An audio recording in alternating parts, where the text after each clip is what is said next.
Hey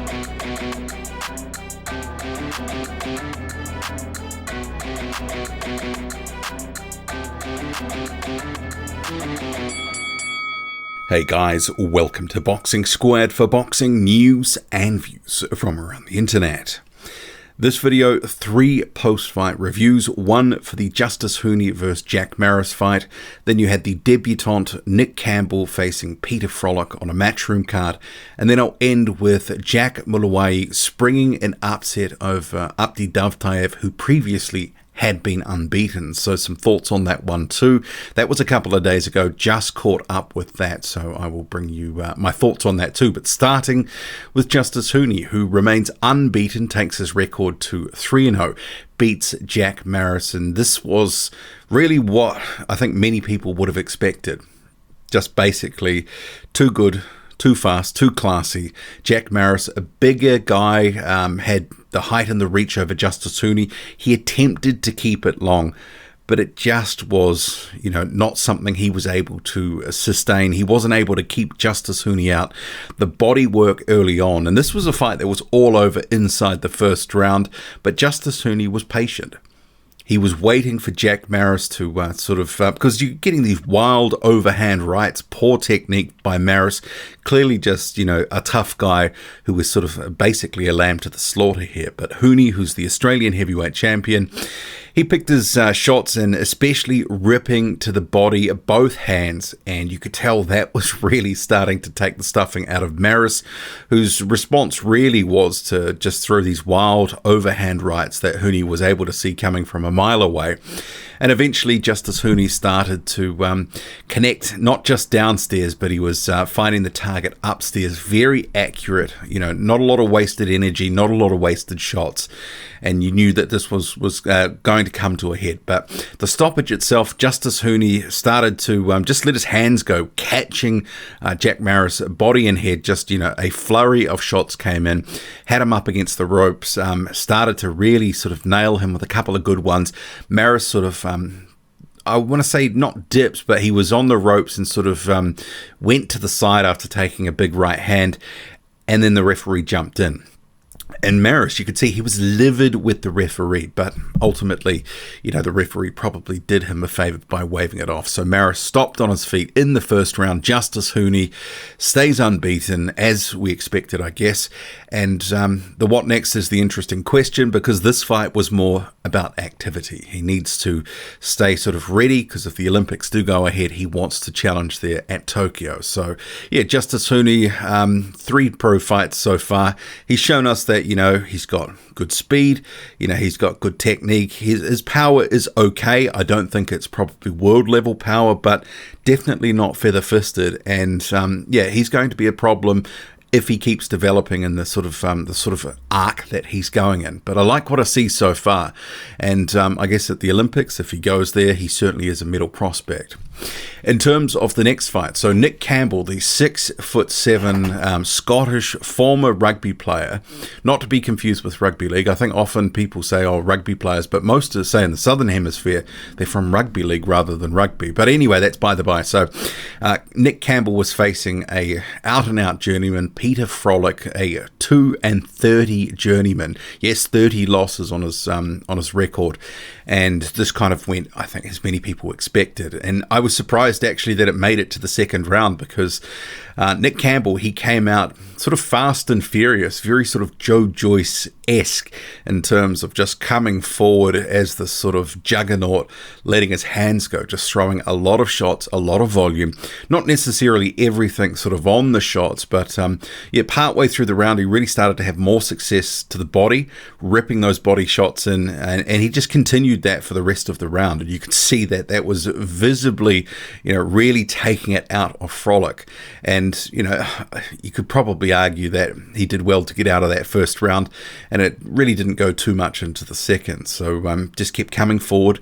And ultimately the referee, and there was actually a knockdown, but it was nothing really sort of clean. It was more sort of clubbing shots, and Frolich sort of, dipped down to a knee. Nothing really landed there. You could have said maybe that really wasn't a knockdown, but I guess that's by the by. Shortly after, a few more shots come in, and the referee had seen enough, waves it off. And Frolich, certainly, while he was game, he was letting his hands go occasionally. Most of the time, he was just taking a lot of punishment. And, it was what it was. The pro debut is under his belt for Nick Campbell, gets the win, moves on. 6'7", former rugby player. I guess a couple of things that I sort of thought, this will be interesting going forward. Dangerously low guard, sort of, wasn't really protecting the head, and certainly the chin was hanging out there in the air. And at a higher level, he can't afford for that to be the case because he will get clipped. But against this guy, it didn't really matter so much. Frolich had nothing on his punches, but Frolich did manage to actually land a couple. So, he's certainly not unhittable as the 6'7" Nick Campbell. But I'll be interested to see his development. I mean, here's a guy, what is he, 31, 32? Is this sort of more circus end of town, or is this going to evolve into something? I guess time will only tell. And finishing off with the Jack Mulowayi and Apti Davtaev fight. So this was later in the week, the working week, I should say. And so I was at work, missed it, didn't manage to catch up to it until last night, my time. And this is a very good performance by Jack Mulowayi. So he stops Apti Davtaev in, 8 rounds, in a fight that Jack Mulowayi actually, for the most part, was controlling, and in the latter half, certainly dominating. Apti Davtaev was the bigger man, the bigger reach, but he just couldn't seem to, 1, pull the trigger on the right hand, and 2, stay out of the way of Jack Mulowayi's jab. That was the key to the victory. He was just popping that jab, snapping the head back, and every time Davtaev came in to try to, to do something, to try to step in, he was eating a jab. He ate those jabs like Tic Tacs all night, and it was having an effect, and he wasn't able to adjust, and that was the thing. There was just no in-ring adjustments throughout the fight. Jack Mulowayi was almost on cruise control at times because he was managing the bigger man from the outside with his own jab. And arguably it should have been the other way around. But because he was controlling Davtaev so much, Davtaev just really wasn't able to get there, uncork that right hand. And he does have decent power, but sadly we didn't really sort of see him able to get many, shots away in key moments of the fight. It was seemingly all Jack Mulowayi at different times. Sometimes they would tie up, they would clinch, and it was pretty ugly sort of action. But when it was from distance, mid-range to the outside, it was all Jack Mulowayi. So this was a fight, I guess, a bit under the radar, and it sort of crept up on, that fight's on sort of thing. But Mulaway has been in with guys like Frank Sanchez before. And I said in that post-fight review, he actually, didn't disgrace himself. He came in at short notice for that one. He just didn't throw enough punches. And for me, I was thinking about, because Davtaev had one of these records, 20-0, 21-0 with a draw, that sort of stuff. It was very bloated, very padded.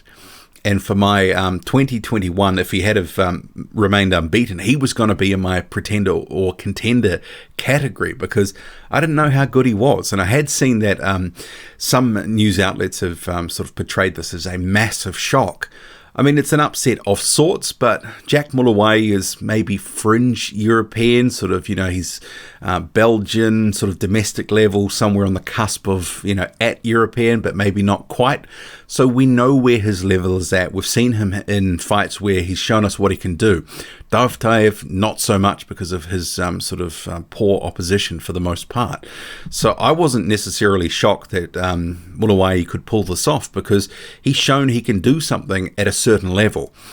But he was just clearly a cut above Davtaev, who really was quite poor, just unable to really sort of get into this fight, and controlled behind the jab 100% by Mulowayi, who, is a decent mover. He's got decent skills, but if Davtaev was really going to be contending anywhere approaching world level, he needed to beat Mulowayi. So I think we've established now where Davtaev's level really is.